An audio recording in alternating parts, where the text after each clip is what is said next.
وقد تزوج وقد تزوج قالوا بعد فاطمة تشملت بأبي الهادي إلى النعم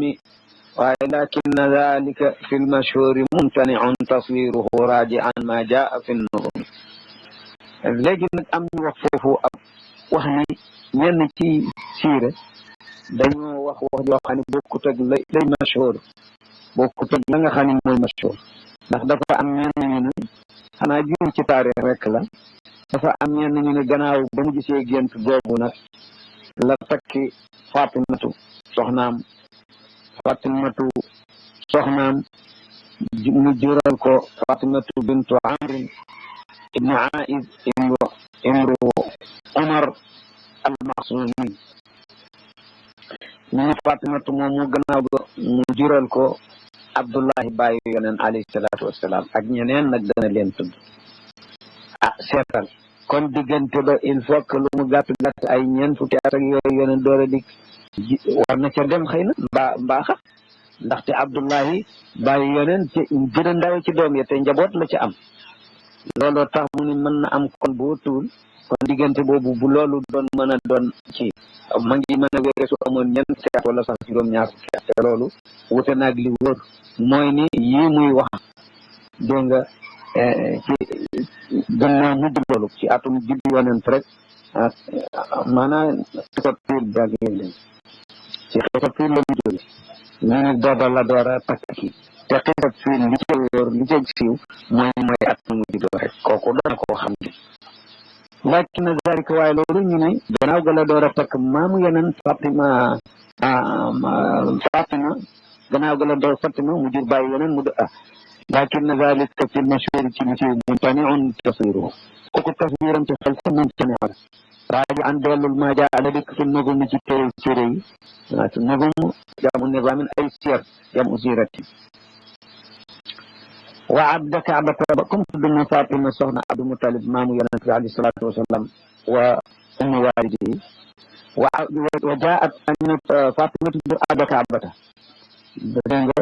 beneen bàyyi yonent bu mag bàyyam te shaqiqam Abdu Kaabata bi jaat indi na jur na ñu ci Abdul Mutalib Abdu Kaabata moom Fatima ak Abdu Manaaf nag est-ce que du mooy Abu Lahab xanaa mooy Abu Lahab laqab la dañ ko ko tudde dañ ko ko laqab waaye maanaam Abdu Manaaf daal do turam te na moom ma Zubayrin ànd ak ku ñuy wax Zubayr am nañu ko dapte Zabir ak Abdullahi nag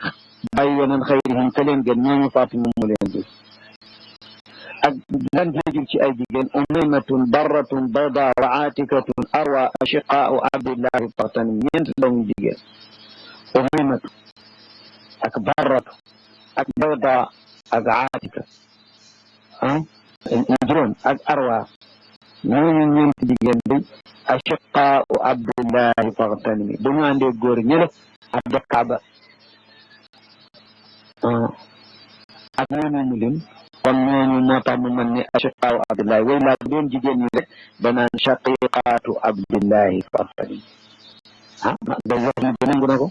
Umaymatun Barratun Bayda wa Atikatun Arwa shaqiqaatu Abdillahi Faxtanim bu doon jigéen ñi doon waaye nag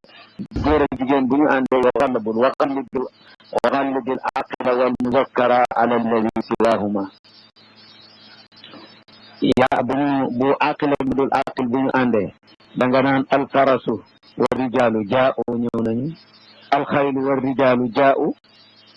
تقلب العاقل على غير العاقل وإلا بدون خير جاءت الخير والمذكر واندي مؤنث يعني زيد وعمر وبكر وبعد وزينب جاءوا غلب العاقل والمذكر على الذي سواهما كنا نلنا عبد كعبة غير من أميمة الجبرين ñoy ashqaa Abdullah ñoo bokk yaay baay Fatima moo leen jël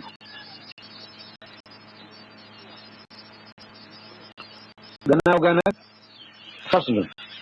فصل الخامس في ذكر من ولي البيت بعد